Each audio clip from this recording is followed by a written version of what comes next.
Hello everyone.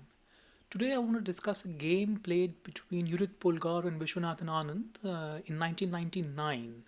It follows a very sharp line in the Sicilian. Let's check it out. Starts with e4, c5, knight f3 and d6, d4, cd4, knight d4, knight f6, knight c3, and a6. The knight off is on the board. Bishop e3, e6, and g4 right away. e5, just opening the bishop's attack on the g4 pawn, and knight f5. G6, trying to push away the knight, but g5, a counter attack. And g into f5. And it's important to note you can't grab the knight immediately because g into f6 will lead to f4, and that just makes a nice pawn structure for black in the middle. So you have to play e into f5. That's what Polgar played. And it's a temporary pre-sacrifice, but there will be quite some activity for white. And it's not possible to save the knight immediately. If knight g8, then queen f3, preparing to castle queenside, gaining some control over d5. The bishops will develop. The light square bishop will come to c4.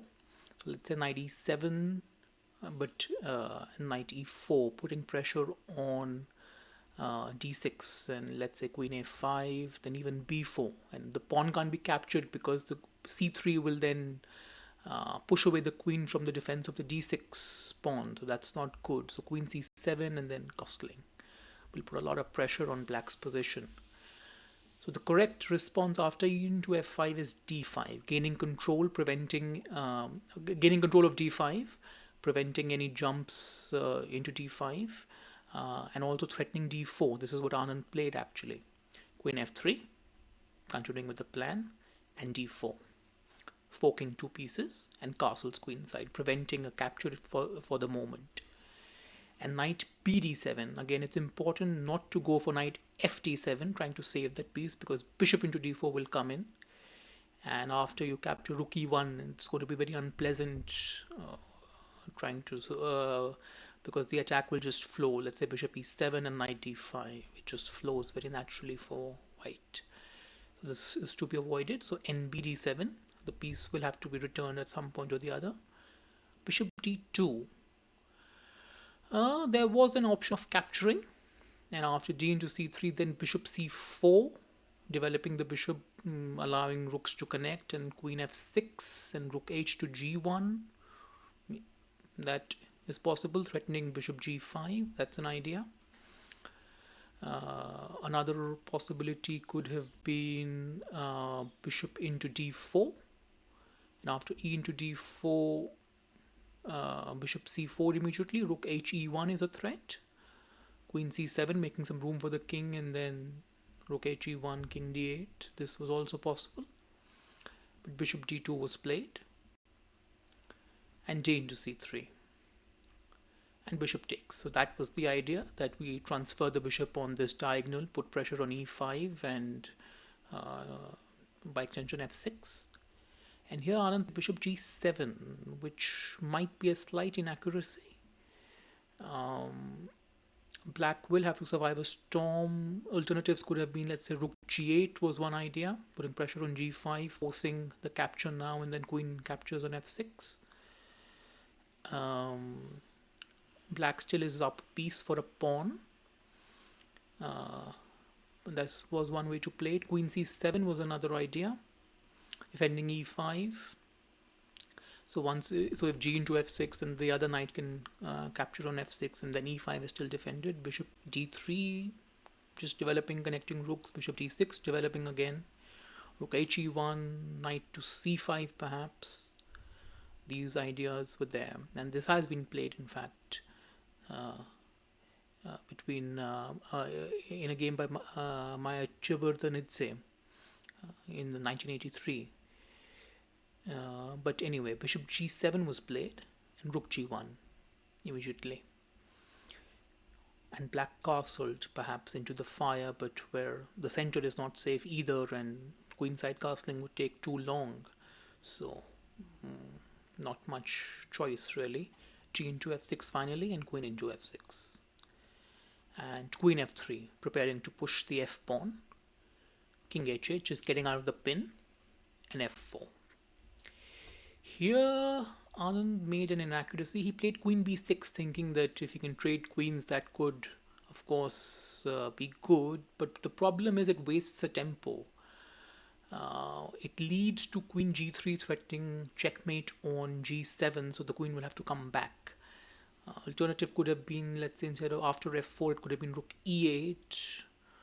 And while there are some tactics with rook into g7 and queen into g7 and f into e5, this is still okay. It's unclear, but there are chances on both sides. There is still, black is still up a piece, and let's say knight into e5, f6, queen into f6, and rook e1. So black will return the piece in this manner.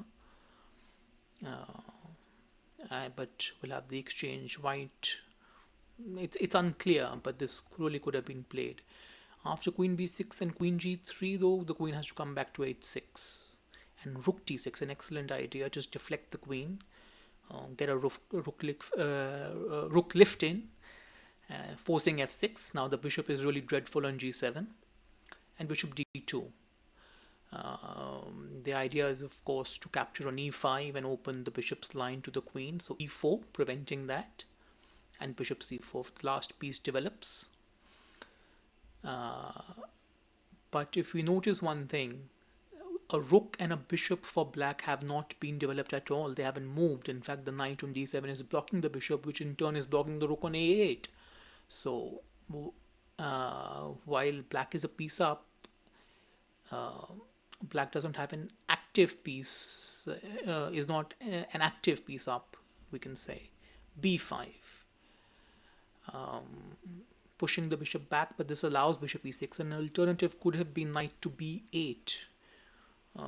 Opens the bishop's diagonal to f5, and then if the bishop captures on f5, then it could come to g6 and defend. That would be good. The knight can reroute to c6, but yeah, bishop e6, knight c6, queen g2 going after e4. This could be an option, and perhaps there could be some ways, just exchange bishops, f into e6, f5, solidify e4. This can be a way. Now the rooks are connected. It might, this was certainly playable and probably preferable. However, b5 was played, and bishop e6 now puts pressure on the knight, and rook a7 to defend.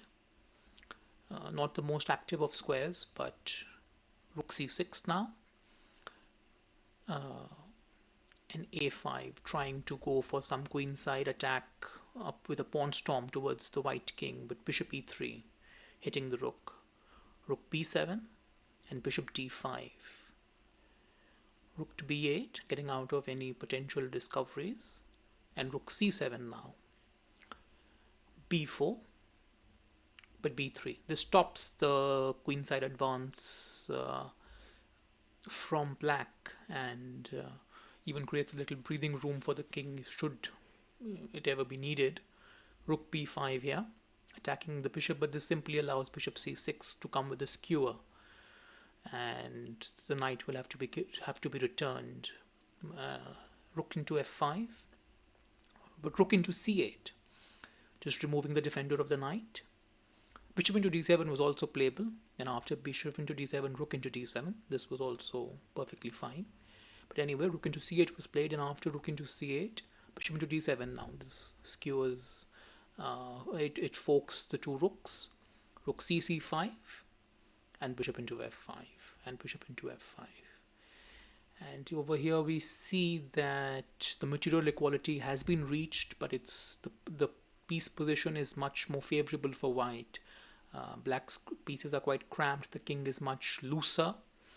The king side is shattered. The e4 pawn is vulnerable, whereas white's king is fairly secure, and the pieces are fairly coordinated.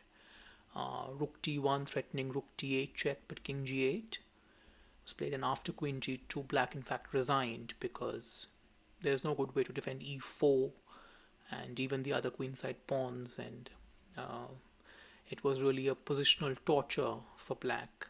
and a very good victory for Judit Polgar. Well, thank you all for watching. I'll see you soon for the next game.